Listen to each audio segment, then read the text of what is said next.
Rush hour. Osaka, Japan. A Monday morning. A commuter train is carrying hundreds of people to work.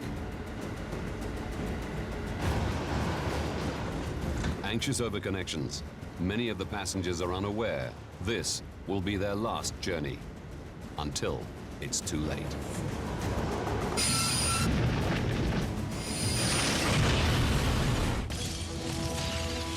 Disasters don't just happen, they're triggered by a chain of critical events. Unravel the clues and count down those final seconds from disaster.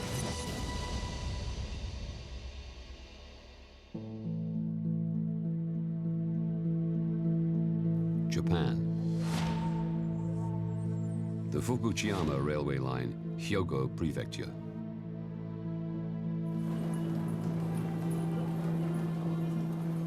April the 25th, 2005.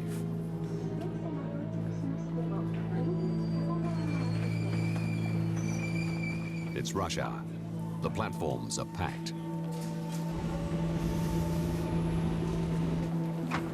8:53.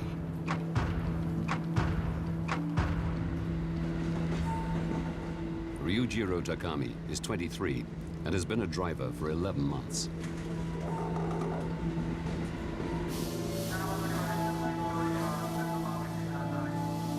Takarazuka Station.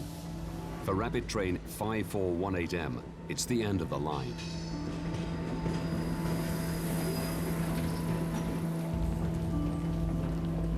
The train has a driver's cab at either end. Driver Takami and 42-year-old conductor Masatoshi Matsushita swap positions so the train can head back down the line for the return journey.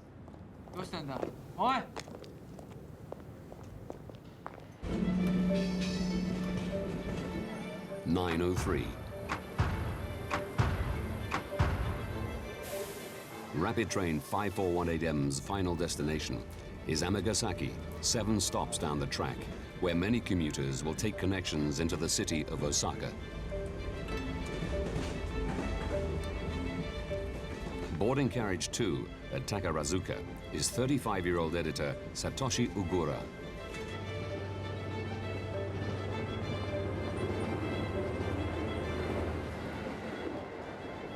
I took that train every day to commute to the company I work for in Osaka, and I always sat in the same spot in the second carriage.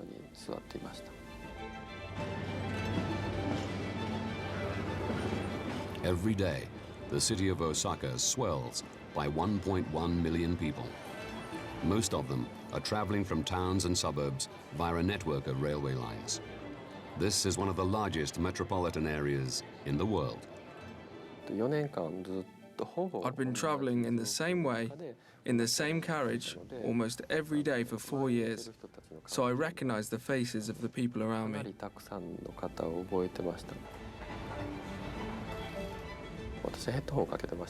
I had headphones on and I was listening to music. The train moved off and I fell asleep.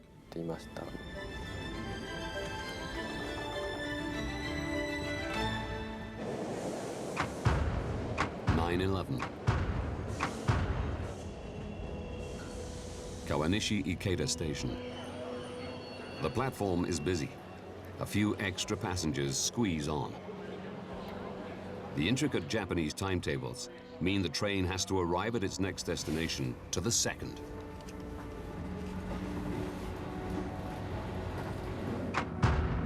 (9:13 a.m.) Rapid train 5418M is not scheduled to stop at the next station. It hurtles past the platform at 120 kilometers per hour.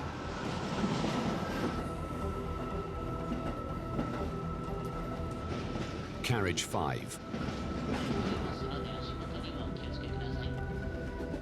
19-year-old student Tomokazu Chatani is on his way to university in Kyoto Prefecture.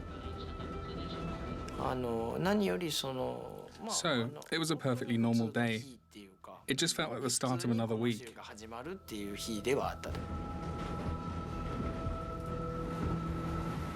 Tomokazu is starting a new term. The orientations were over, and from that day, from that week onwards, the real classes were beginning.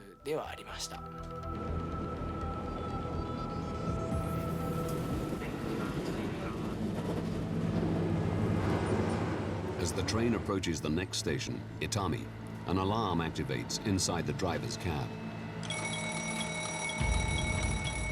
Rapid train 5418M is over the speed limit.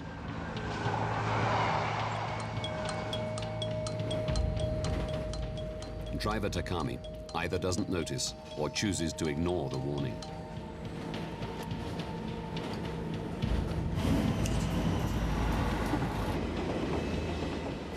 At the back of the train, the conductor realizes they're approaching Itami Station too fast. He reaches for the emergency brake. But driver Takami beats him to it, activating his brake lever just in time.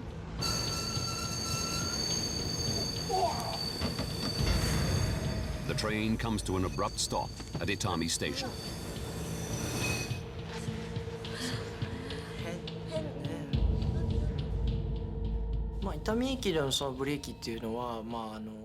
I'd never felt a train brake as hard as that one did at Itami Station, ever. I was really surprised. Even though I was reading, I was surprised enough that I really noticed it.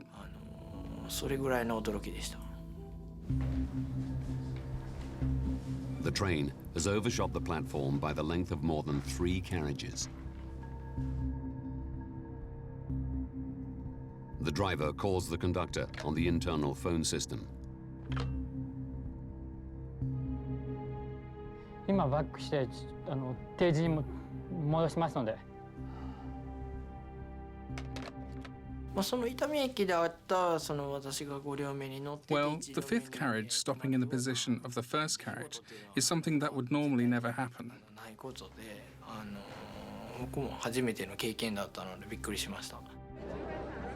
9:15 a.m. While the train reverses, conductor Matsushita makes an announcement. ご乗車のお客様、電車はただいま交代しております。お気をつけください。どうしてだろう。まあ電車がバックするっていうこと自体は。I'd never been on a reversing train before, so that in itself was surprising for me. まあありましたし。But it was a shock to think that the train had overshot so far that it had to reverse. かなっていうのは思いましたね。9:16. The train is now running 1 minute 20 seconds late.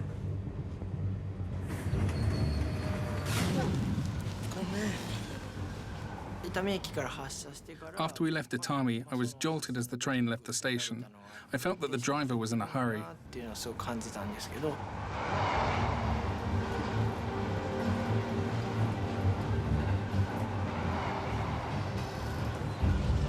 The train hurtles towards Amagasaki Station.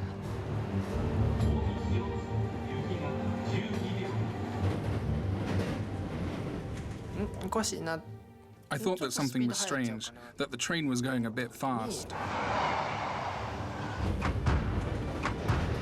9:18.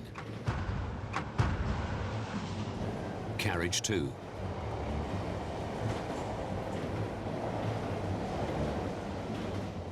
The rattling and vibration on the train became very violent. That's mainly what woke me up. There was a faraway, rumbling noise.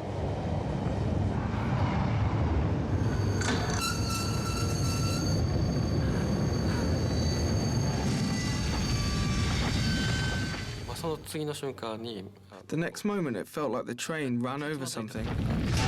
There was a bang and everything flipped over.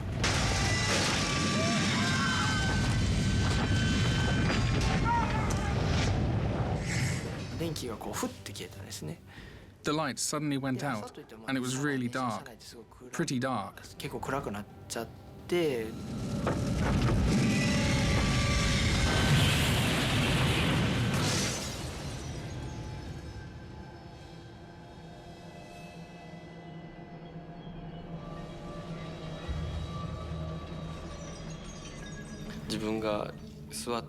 From where I was sitting, I was thrown straight ahead in a straight line. Everyone was thrown in the same direction, in that confined space, and I was thrown alongside them. I remember people were underneath me, being thrown along with me.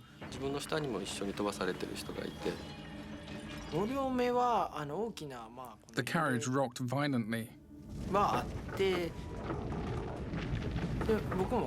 If I hadn't been holding on to something, I wouldn't have been able to withstand it. I got the impression that the standing passengers were falling into each other. I think a lot of them did.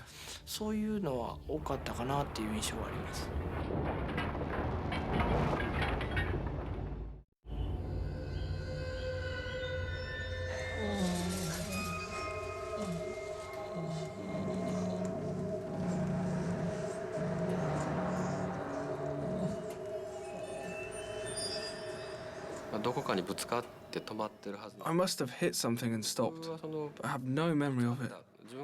No memory of hitting anything.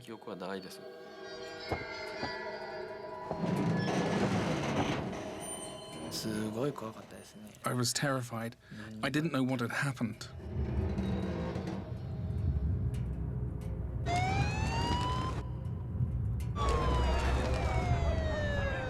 The train has crashed into an apartment block just outside Amagasaki Station.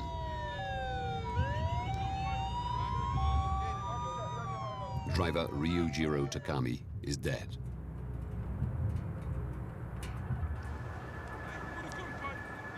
Satoshi Ogura is trapped inside badly damaged carriage 2.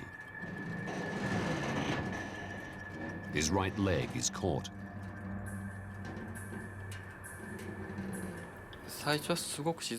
It was so quiet at first. You couldn't imagine anyone was alive. There was one person, she was right in front of me.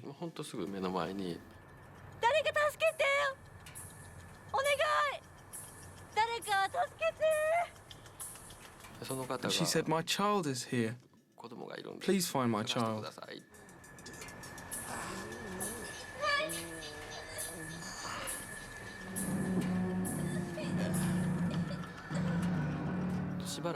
After a little while, I got the impression that people were starting to move.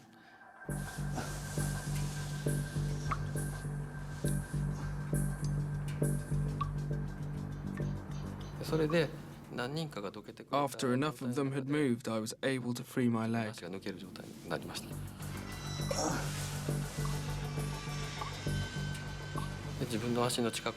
I pulled out a train seat near my leg, and after that I was able to free my leg easily.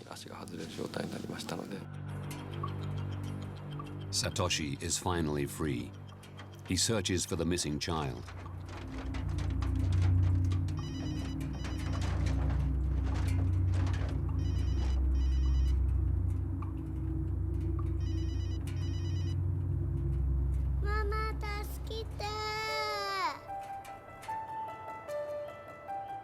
Despite having a broken ankle, Satoshi lifts her out of the wrecked carriage. Of course, it's wonderful the child was saved. But in that situation, people survive purely by chance.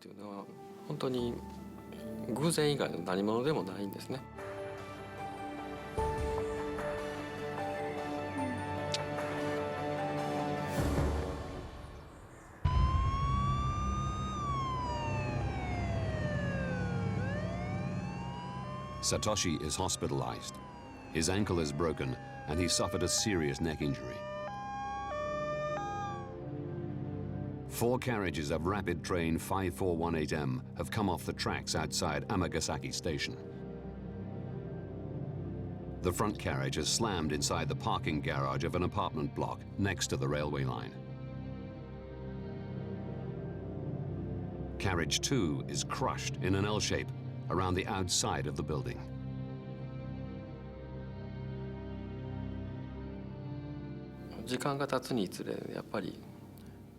As time went on, the faces of those I knew from the second carriage appeared among those of the dead. That was a huge shock.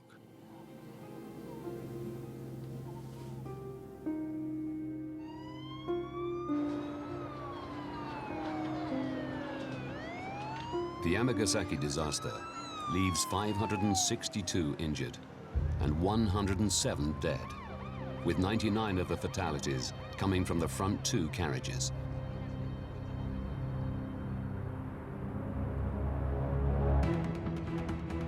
Now, by rewinding the events of that day and going deep into the investigation, we can reveal what led to Japan's worst rail disaster in more than 40 years.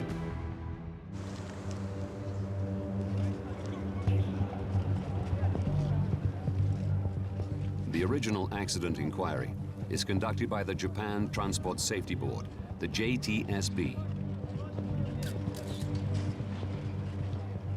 With 8.3 million commuters using this rail network every day, they need to find out why the train crashed before tragedy strikes again. They start scouring the site for clues.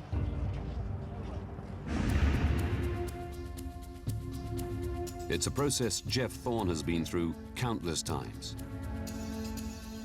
As a former UK rail accident investigator, he's reviewing the findings of the official accident report. When a train derails, there are a number of causes for that derailment. One could be that the train is defective in some way. Another could be the track is defective. And an accident investigator needs to gather evidence from both.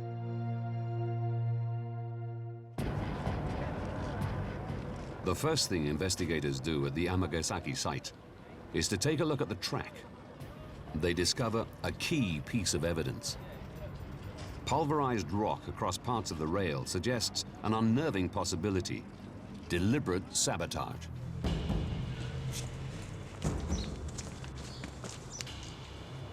Looking for evidence of vandalism is one of the things that is going to be investigated quite significantly and seriously.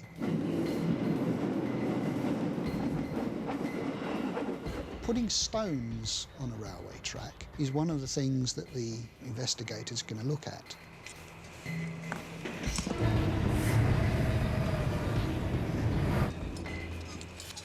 It would need quite a lot of stone to make a significant impact on the train and cause it to derail. But nevertheless, it is a possibility. Vandals have caused other train derailments in Japan. In 1980, on the Keihan Electric Railway, a group of junior high school students placed a block of concrete on the tracks. The first two carriages of a passenger train derailed and crashed into a house, injuring 104 people. If the Amagasaki crash was caused by vandals, the culprits are still out there. But analysis of the crushed stone found at the crash site eliminates this theory. Crushed stone on the top of the track was the same as the ballast which holds the track in place. That was an important conclusion. Ballast is the small granite stones laid alongside and underneath a railway track to hold it in place. The investigators conclude that as the front of the train derailed, the wheels ploughed through the ballast and threw it all over the track. The carriages at the back of the train then ran over and crushed the stones, leaving traces on the rails. The crushed stone didn't cause the accident.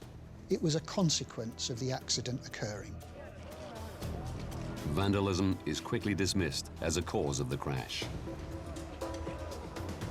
But the examination of the track does lead to new speculation.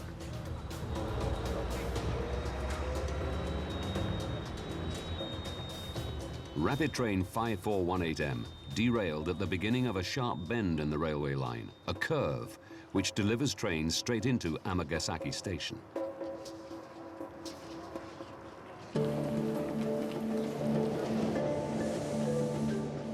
Amagasaki is a vital hub feeding commuters into the city of Osaka.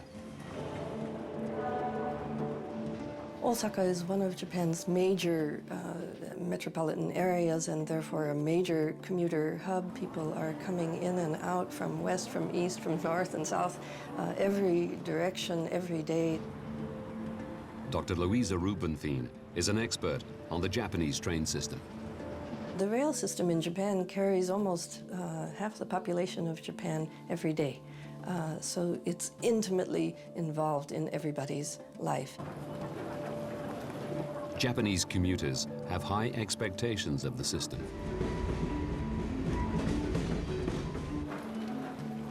So the timetables are very, very intricate.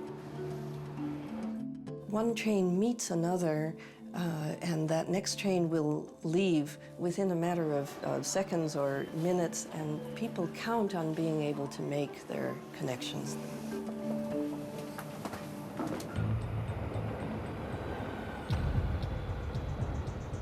Rail records reveal that in 1997, train company JR West modified the curve into Amagasaki Station.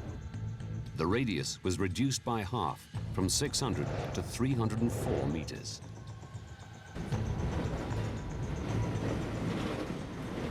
So the reason that they sharpened the curve in 1997 and sharpened it so dramatically was because they were trying to accommodate a new line that would take people more efficiently, more rapidly, more directly into Osaka. When they sharpened the Amagasaki curve, JR West also overhauled the timetable. That line became known as the tightest timetable in the area. The new JR West schedule leaves no room for error. Rapid Train 5418M needs to be at Amagasaki exactly on time, so passengers can make their connections into Osaka. People have very little patience for late trains in Japan. On time in Japan means literally within the seconds within that precise minute that the train is supposed to be there. So the sharp curve and the tight timetable are part of an efficient railway service. But investigator Jeff Thorne wants to know if the curve played a role in the accident. The curve outside Amagasaki Station is just over 300 metres radius. That's a fairly tight curve, but it can be negotiated quite safely, providing the speed limit is adhered to. The speed a train takes on the curve is critical. If a train is travelling round a curve much too fast, basic physics will just cause the train to topple over.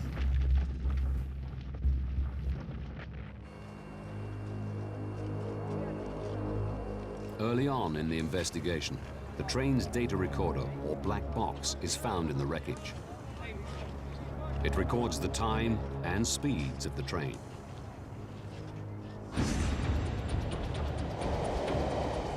The data recorder of Rapid Train 5418M reveals it was traveling at 116 kilometers per hour as it entered the curve.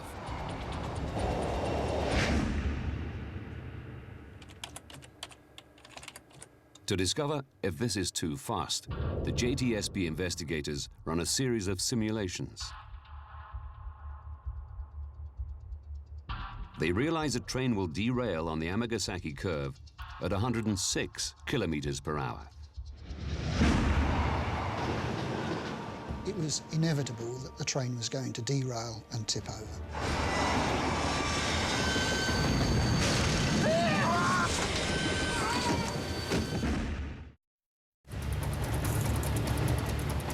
So speed, combined with a sharp curve, is the key factor in this deadly accident. The speed limit on the curve outside Amagasaki Station is 70 kilometers per hour. Jeff Thorne wants to know why Rapid Train 5418M was traveling at over 40 kilometers per hour, faster than the speed limit. Accident investigators are always very aware that system faults can occur, equipment can fail, but they're equally aware that humans enter into the equation.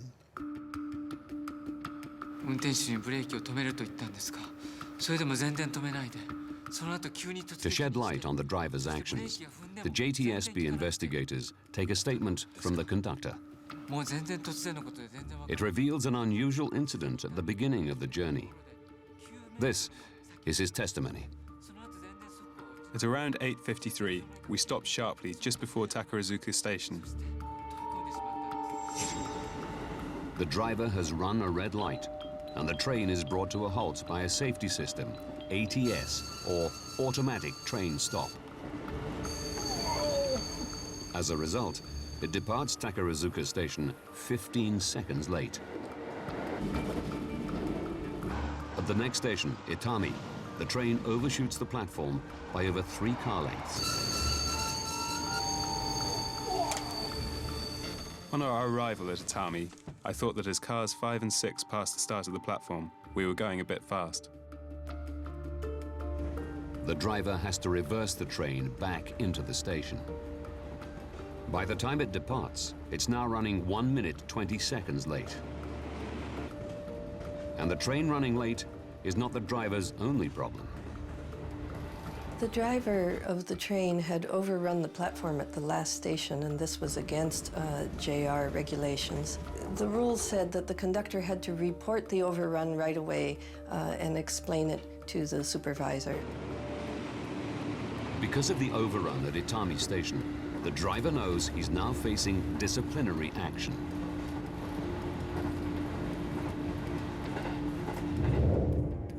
The conductor's statement also reveals that shortly after leaving Itami, the driver calls him on the train's internal phone system.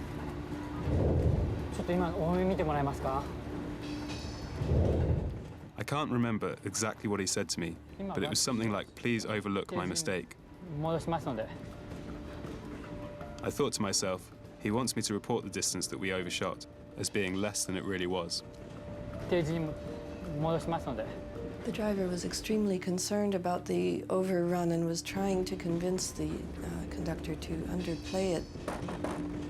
As they're talking, a passenger interrupts to complain about the delay in the schedule.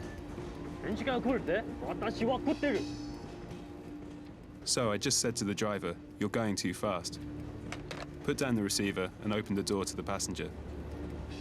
The driver probably thought the conductor hung up on me. He's angry with me. The conductor has no choice but to report the overrun to the main control room. And JR West regulations stipulate he has to do it immediately. At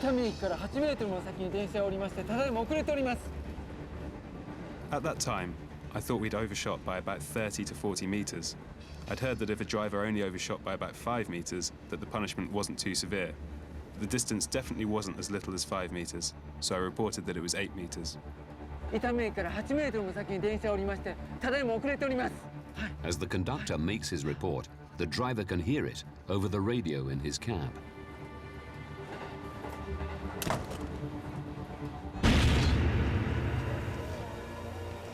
All this speaks to the state of mind of the young driver heading into the curve.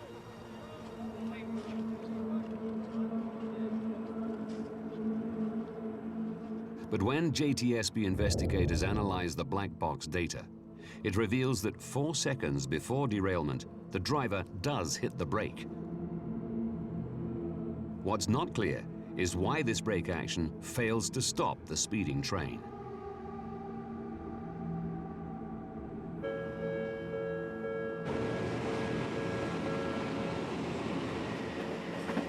Dr. Ryo Tagaki is a transport engineer in Tokyo. He studied the JTSB accident investigation report. There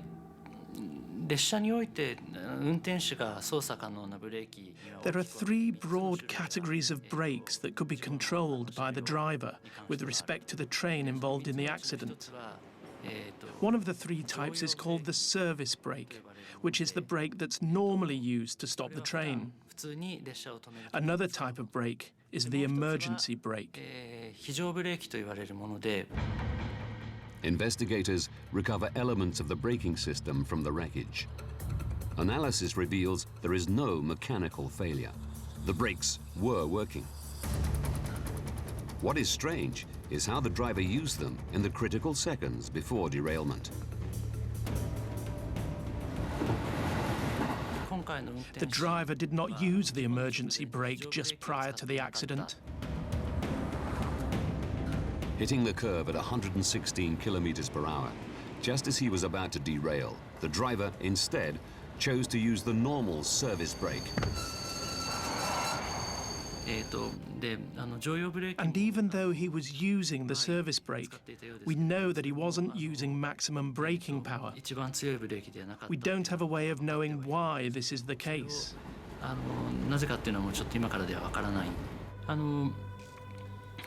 Among the reasons considered as to why the emergency brake was not used in this accident, one is that the driver has a duty to report the use of the emergency brake to the company.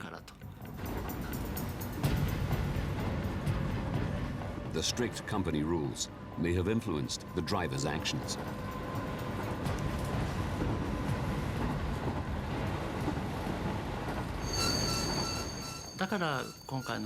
There is a theory that the driver involved in the accident was hesitant to use the emergency brake.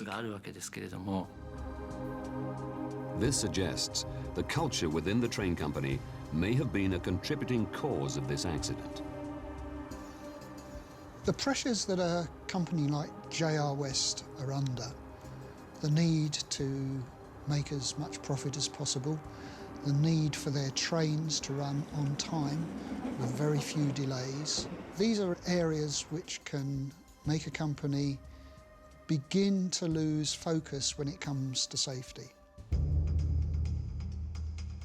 The driver, Ryujiro Takami, was just 23 at the time of the accident and had been a driver for 11 months. His short work record reveals an unusual incident. In June 2004, just 3 weeks after he became a driver, he overran a platform by 100 meters. As his company policy for such an error, his employer, JR West, sent him on a re-education program for 13 days. Employees went into the re-education program because they had failed in some way, somewhere along the way. Re-education programs in Japan are part of corporate life. Right. The idea of using psychological means to educate your employees or even to educate your students in school is not at all unknown. It's regarded as quite reasonable.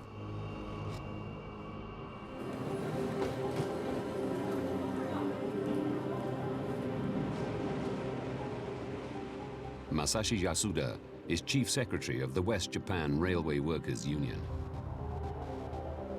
Many of his members at JR West have undergone re-education, or Nikkin Kyoiku. First of all, Nikkin Kyoiku is often handed out to or given to drivers. That's because drivers make mistakes. They overshoot the stop or go through red lights or make the wrong decision in unforeseen circumstances and don't stop when they should. There are all sorts of cases. But employees sent on Nikkin Kyoiku at JR West do not face a conventional retraining program.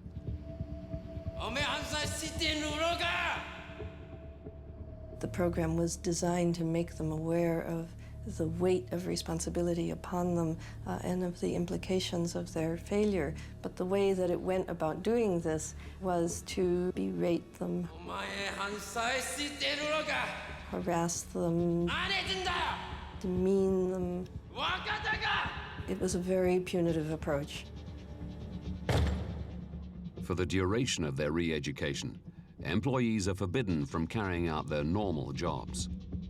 They're not told how long their re-education will last and face financial penalties the longer it goes on.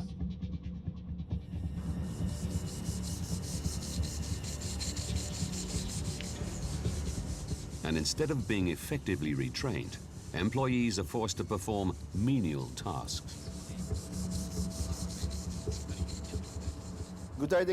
To be specific, they make you clean up pigeon droppings, make you write endless reports, a page an hour. The unions believe Nikin Kyoiku is about punishment, not retraining. I think it can be said that it really violates the human rights of the driver who caused the accident, and that it's bullying. Minoru Kagitani was sent on Nikin Kyoiku for 5 months after being 2 minutes late for a staff meeting.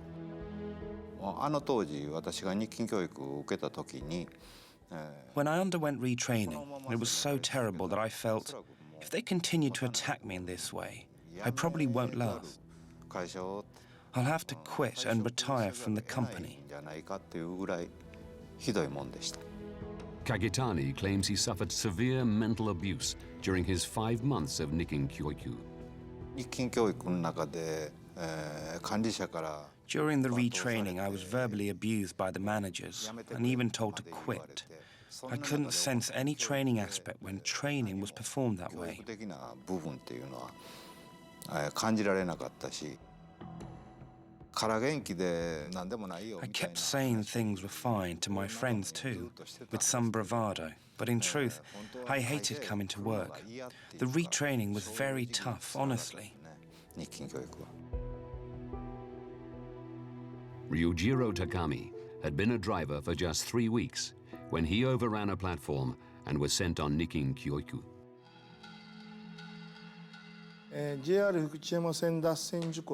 The driver on duty in the JR Fukuchiyama line derailment had undergone 13 days of Nikin Kyoiku, and as part of that had been made to write endless essays of repentance, reports.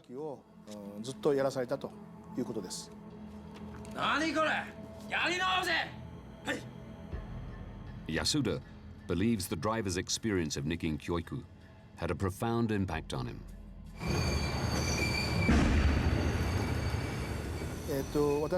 I think that the cause of the JR Fukuchiyama line derailment was the fact the driver was afraid of Nikin Kyoiku.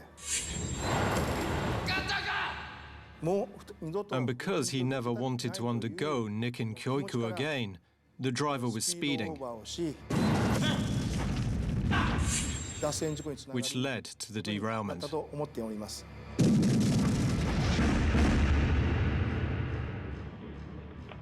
And the JTSB investigation also concluded the train company's practice of Nikin Kyoiku may have been a contributory factor in the crash.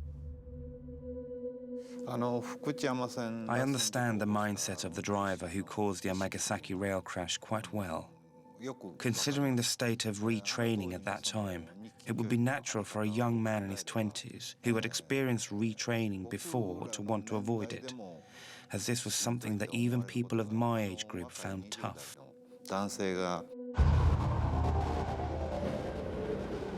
So the young driver of Rapid Train 5418M may have been under extreme psychological pressure at the time of the accident. Even after this accident, JR West argued that the re-education program was effective, that its intentions were good. From a Western perspective, it's difficult to understand how this re-education process could ever really produce results which would enhance the safety of the railway or improve the performance of an employee. After examining the evidence, we can reveal why a commuter train flew off the tracks outside a suburban Japanese railway station, leaving 107 dead and 562 injured. 10 months to disaster. Train driver Ryujiro Takami attends a controversial re-education program run by train company JR West. The experience may have left him more concerned with avoiding punishment than the task in hand. 25 minutes to disaster. Driven by Takami, Rapid Train 5418M runs a red light outside Takarazuka Station. It's brought to a halt by a safety system known as the Automatic Train Stop, or ATS. Running a red light is the driver's first reportable offense. 4 minutes to disaster. Speeding into Itami Station, the ATS system activates an alarm to warn the driver. The train overshoots the platform. It's the driver's second offense in just over 20 minutes. 2 minutes to disaster. Rapid train 5418M is now running 1 minute 20 seconds late in a schedule where passengers have seconds to make their connections. Driver Takami knows he's already facing disciplinary action. It's possible he's in such a state of panic he fails to realize his train is dangerously over the speed limit.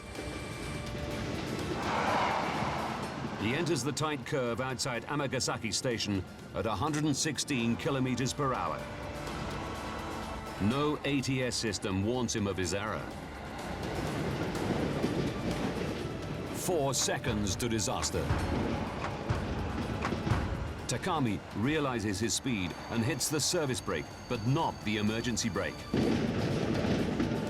It's possible he wants to avoid a third reportable offense. 9:18 a.m. Disaster.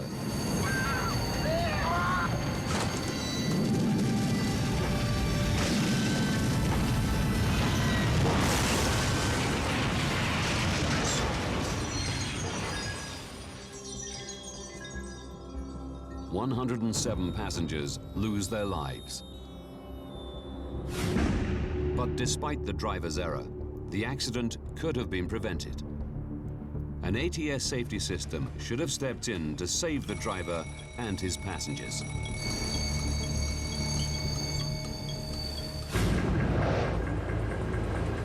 ATS did come to the driver's aid earlier on the day of this disaster. But although it was installed on other parts of the Fukuchiyama line, in 2005, there were no ATS sensors installed at curves.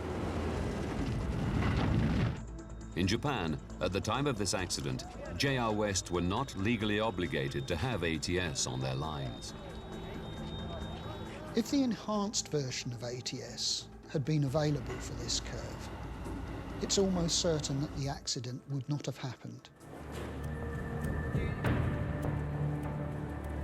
Since the accident, a former JR West president has been acquitted of negligence for the absence of an ATS transponder on the curve. The court ruled the accident could not have been predicted. And the law has now been changed, so Japanese train companies must have ATS installed on curves. JR West still run their re-education program.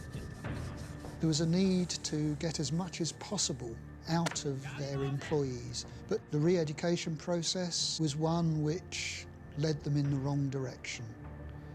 It led them away from a safe railway. JR West's response is that in a competitive environment, the company compares favorably with other rail companies in its commitment to safety. It states that safety is of the utmost importance to it. The company also states it's reassessing its retraining scheme to make it more effective.